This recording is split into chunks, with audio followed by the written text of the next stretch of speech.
মেসিকে দেখতে গিয়ে যে কি অবস্থা হলো। পুলিশের মার খেয়ে এসেছি, এবার একটু বউয়ের কাছে একটু খাবার খেতে হবে। কি গো? আরে তুমি চলে এসছো? দেখেছো মেসিকে দেখেছো?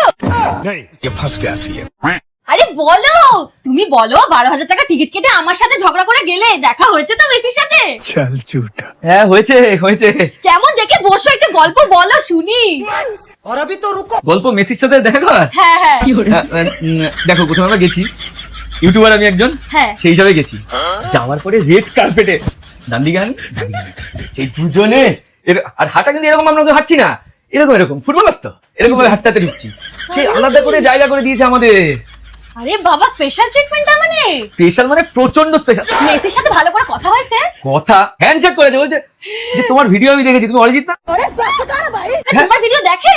ও তো অন্য ভাষায় বলছে, আর্জেন্টিন ভাষায় বলছে। আমি তো পাশে একজন ছিল ইন্টারপ্রেটার, সে আমাকে বললো যে মেসি ফলোজ ইউ। চিনতে পারবে না, কারণ আমি তো গ্রাসরুট পার্টি করি না, আরো মেসি ক্লোজ হয়ে গেছে একদম। গ্রাসরুট পার্টি করলে একটা সুবিধা, ঠিক আছে। এবার তারপরে মেসি আমাকে বললো তোমার ইনস্টাগ্রামে ফেসবুকে এত ফলোয়ার্স কিভাবে হলো? আমি বলেছি মেসি একদম বলে দিই, আমাদের এখানকার সিস্টেম আছে যে এই যে আমি ভিডিও করি, চারপাশের যারা লোকজন না তারা আগে দেখবে, তারা বেশি বেশি করে দেখবে, তারপরে যদি জায়গা থাকে তখন তারপরে লোকজন দেখবে। আচ্ছা আচ্ছা। কথা বলতে না বলতে মেসি প্রমাণ পেয়ে গেল।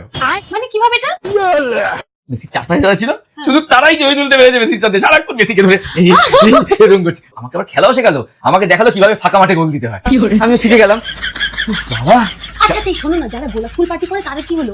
গোলাপ ফুল পার্টি যারা করে মরুক গিয়ে গ্যালারিতে গিয়ে, কিন্তু যারা গ্রাস শুট করে তারাই মেন। জানো ওখানে গাঙ্গুলি এসেছিল। ওই যে গৌরব গাঙ্গুলি?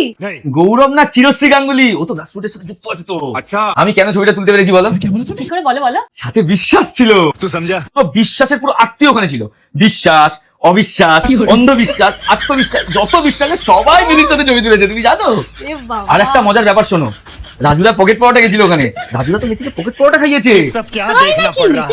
না মেসি খায়নি, মেসি রাজুদার পকেট পরোটা নিজের পকেটে ঢুকে নিজের পার্সোনাল রকেটে করে আর্জেন্টিনায় গিয়ে তারপরে খাবে।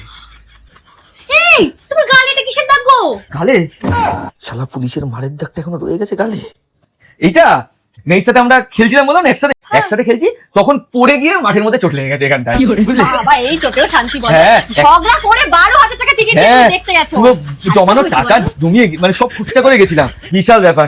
সার্থক হয়েছে, এটাই বড় ব্যাপার। মেসি চলে গেল, মেসি চলে যাওয়ার আগে আর্জেন্ট কল করে কি বললো জানো? কি বললো? বললো এরকম কলকাতার মতো ব্যবস্থা পুরো বিশ্বের কোথাও দেখতে পাইনি, এত সুন্দর অ্যারেঞ্জমেন্ট করেছে কলকাতার লোকরা।